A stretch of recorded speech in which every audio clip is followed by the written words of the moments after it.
Bueno, buenas noches. Seguimos con un cuarto encuentro, insistiendo sobre algunos conceptos básicos de derecho político. Recordamos que, bueno, la referencia de estos videos cortos que estamos subiendo tiene que ver con el texto de cátedra Poder, Política y Derecho Político en Contexto, que está disponible en la cátedra virtual, espacio titular, Cátedra 3 de Derecho Político, espacio titular, en el campus de la Facultad de Ciencias Jurídicas y Sociales, y también está en Derecho Político 2020 del campus virtual de la Universidad Nacional de La Pampa para los estudiantes de político de allí. Yo voy subiendo estos videos que son necesariamente cortos porque tengo aquí una mala conexión donde me toca hacer la cuarentena y bueno, pienso que también son más amenos para ustedes. Hoy me interesaba empezar a hacer un esfuerzo de relacionar a partir de este encuentro y en los sucesivos los conceptos y ejes transversales de nuestra materia con la explicación o la comprensión del momento de crisis que estamos viviendo a partir de la emergencia sanitaria, de la pandemia, del aislamiento obligatorio, porque nosotros siempre hemos entendido en esta cátedra, y en esto hablo en nombre seguro de todas las docentes y de los docentes, que los conceptos de la materia no son una colección enciclopédica de temas para la cultura general de los abogados y de las abogadas futuras y futuros, sino que tienen que servir para explicar la realidad que estamos viviendo. Si no, no tiene sentido. Bueno, entonces hoy me interesaba seguir con el tema del poder, con un autor que prácticamente se ha transformado en un nuevo clásico, Michel Foucault, que hace un diagnóstico crítico del poder en su comprensión, en su paradigma, en su práctica estratégica, sin ninguna duda. Él se ubica en un diagnóstico crítico del poder estratégico con descripciones minuciosas sobre cómo funciona el poder. Pero además lo hace muy cambiando mucho la perspectiva tradicional de la filosofía política, que se centra sobre todo en el Estado, en la relación entre el Estado y la sociedad, en lo que podríamos llamar un poder político, jurídico, soberano.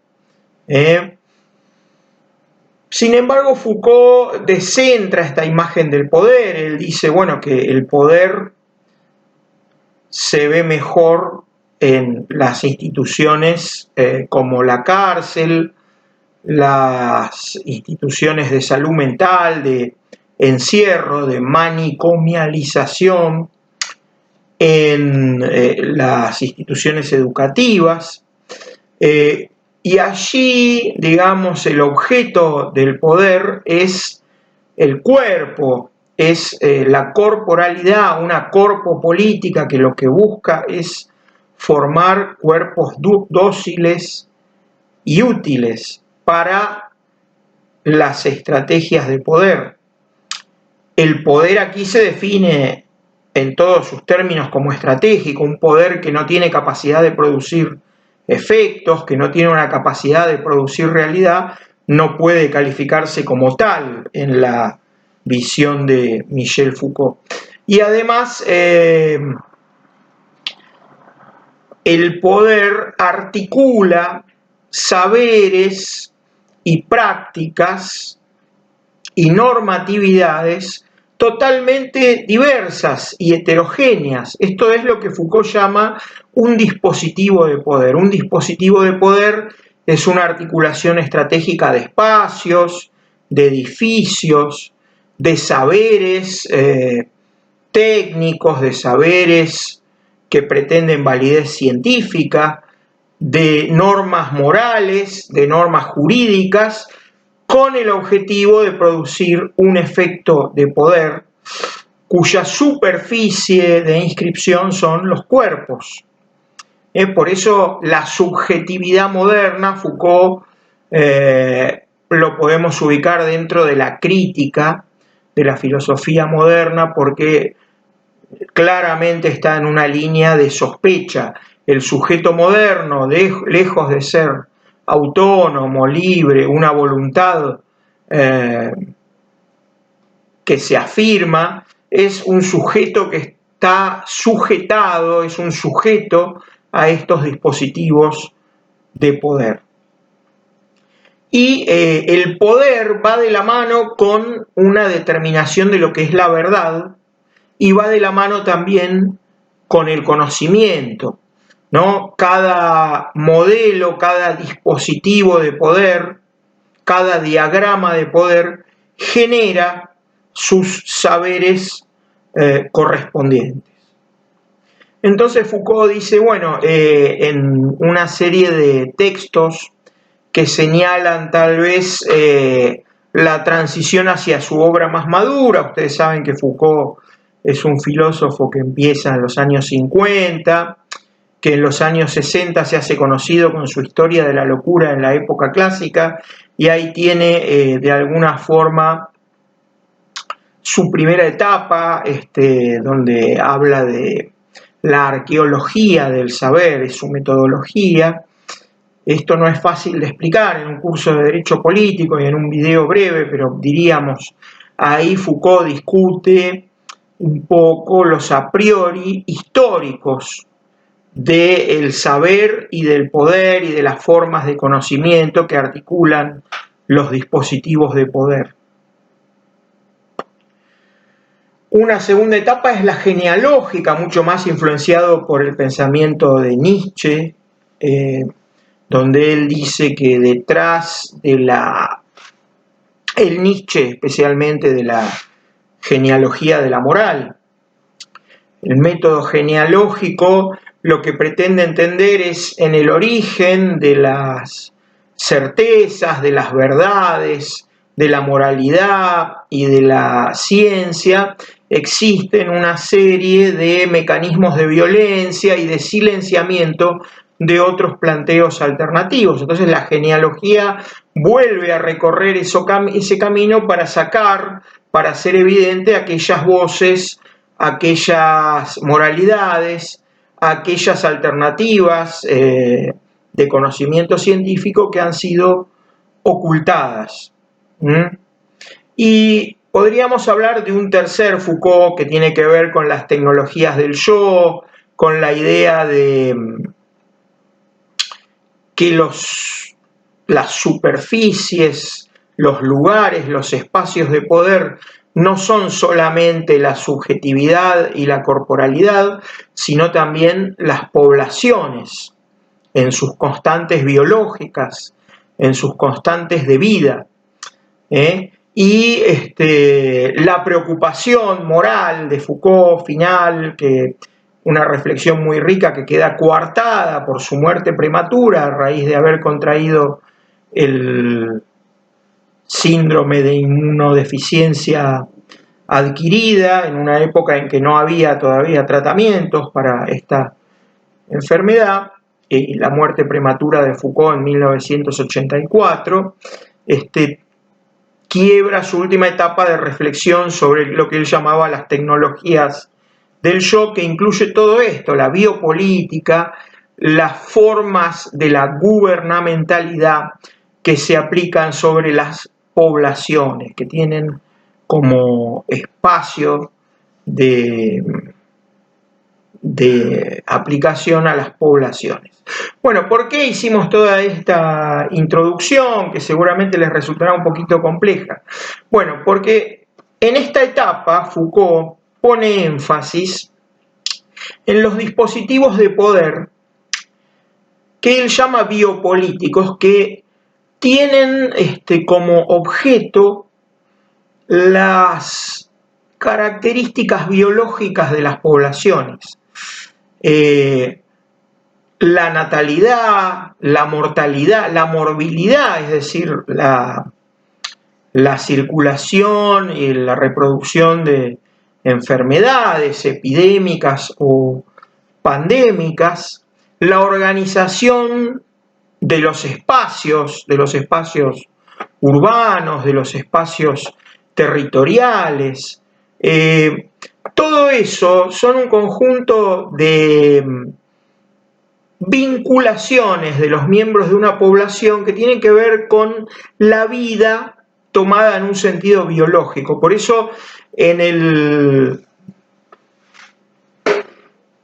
su conferencia de Río de Janeiro sobre la verdad y las formas jurídicas en 1973, ya Foucault introduce el término biopolítica y después lo precisa en la historia de la sexualidad, explicando que son las estrategias de poder que tienen al conjunto de la población como objeto. Y esto tiene que ver con un cambio en las tecnologías de gobierno. Esto también lo explica en Seguridad, Territorio y Población y en Nacimiento de la Biopolítica, que son los cursos que da en el Colegio de Francia en 1978 y en 1979, donde Foucault explica que el gobierno moderno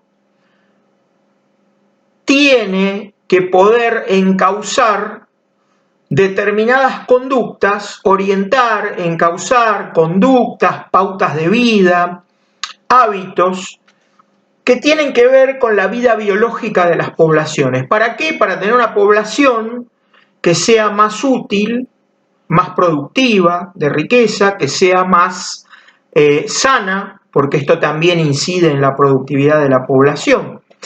Y entonces a esto Foucault lo llama biopolítica a través de estrategias de gubernamentalidad dirigidas a las poblaciones.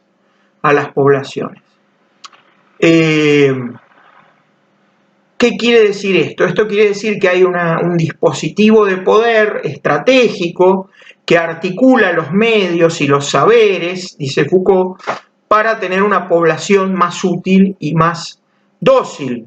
Entonces, para esto hace falta controlar los niveles de criminalidad, de delincuencia, controlar los niveles de morbilidad, es decir, las enfermedades que se pueden evitar, fomentando, promoviendo determinados hábitos de vida cotidianos. Fomentar, por lo tanto, la productividad y la utilidad, la docilidad de esa población para poder acrecentar el poder de los gobiernos y para poder cumplir los objetivos. A esto Foucault lo llama entonces gubernamentalidad, estrategias de gubernamentalidad sobre las poblaciones, que son estrategias biopolíticas porque están dirigidas a los aspectos, a las constantes biológicas de la vida de las poblaciones. Y esto requiere entonces los saberes correspondientes. ¿Cuáles son esos saberes? En primer lugar, la estadística, es decir, la capacidad de medir las constantes de la vida de las poblaciones. Por ejemplo, en términos demográficos, la mortalidad, la natalidad, la cantidad de población, qué cantidad de la población es activa económicamente, qué cantidad de población no es activa económicamente porque pertenece a los menores de edad o a los mayores de edad que ya no están en condiciones de ser útiles económicamente, qué cantidad de población es masculina, qué cantidad de población es femenina, debido, por supuesto, a las tareas, a la división sexual del trabajo que en cada época se construye histórica y culturalmente, ¿no? Y a las relaciones de género que de allí surgen. Esto puede ser medido, digamos, estadísticamente a través de la demografía de las poblaciones. También la criminalística, las tasas de delincuencia, los temas que tienen que ver con la sanidad, con la salud, es decir, cuáles son los hábitos que hay que educar, que hay que instruir, que hay que promover en la población para tener pautas de relaciones entre la población que sean adecuadas a estándares de salud. El urbanismo, cómo hay que organizar las ciudades para que circule el aire, que no se enrarezca el aire, que la ciudad sea abierta, que haya vías de circulación de los miasmas, como se decía, que son los desechos orgánicos de las poblaciones que habitan las ciudades y que no queden concentradas generando un foco de enfermedades infecciosas. Cómo aislar a las poblaciones que tienen enfermedades infectocontagiosas. Bueno, todo esto tiene que ver con los saberes necesarios a los dispositivos de poder, de gubernamentalidad sobre las poblaciones y que hacen a una biopolítica de las poblaciones. Fíjense la reflexión de Foucault, qué importante, y nos permite comprender, hoy se está hablando de la necesidad de achatar la curva de contagio del COVID-19 en el contexto de esta pandemia. Hoy se está hablando de evitar las aglomeraciones de gente donde puede circular este virus que es profundamente contagioso y de aislar a las poblaciones de mayor riesgo, que son las poblaciones de mayor edad, como todas ustedes seguramente y todos ustedes seguramente saben a propósito de lo que estamos viviendo. Bueno, estas nociones de gubernamentalidad y de biopolítica de Foucault son ejemplos fundamentales de cómo funciona el dispositivo estratégico de poder. Fíjense que es una noción muy distinta de lo que Foucault llama el poder jurídico soberano. En el poder jurídico soberano hay un mandato, generalmente en forma de derecho imperativo, que supone un subtexto, como ustedes saben, de la conducta deseada y describe las consecuencias de la conducta no deseada en términos de una sanción jurídica, ¿no? El encartado condenado a muerte como enemigo del rey se llamaba encartado porque recibía justamente un bando real condenándolo a muerte, una norma jurídica que decía que debía morir. Y el espectáculo de la muerte se hacía como un espectáculo público que mostraba justamente, ejemplificadoramente, la presencia del poder soberano. Y esto se hacía selectivamente a través de un discurso claramente normativo. Ahora, la gubernamentalidad y la biopolítica funcionan de otra forma. No se puede por un decreto real establecer que nadie más va a morir de una enfermedad infecciosa o contagiosa. No se puede por un decreto real establecer que nadie más va a cometer un delito. Es decir, se sabe que van a seguir existiendo enfermedades, que van a seguir existiendo, por ejemplo, muertes por el coronavirus, que van a seguir existiendo delitos, pero lo que se hace es tratar de que esas conductas fluctúen estadísticamente, dentro de una curva de normalidad que se achate y que permita cumplir con los objetivos de gubernamentalidad del poder. Entonces, fíjense, Foucault tal vez es el filósofo contemporáneo que desarrolla una concepción del poder estratégico más rica a través de estas nociones. Hay también, por supuesto, todo un capítulo de Foucault, de la obra de Foucault, que tiene que ver con los dispositivos disciplinarios, los dispositivos corpopolíticos de encierro, de control sobre la corporalidad de los sujetos que se estudia especialmente en derecho penal y en criminología, por lo que yo no me voy a extender acá, que tiene que ver con las cárceles, con vigilar y castigar, como es el título de uno de sus libros más conocidos. Pero bueno, yo para no extenderme mucho lo voy a dejar acá y les propongo que pensemos lo que está pasando con esta pandemia a partir de estas categorías de Michel Foucault de biopolítica y de gubernamentalidad. Bueno, muchísimas gracias. Hasta el próximo encuentro.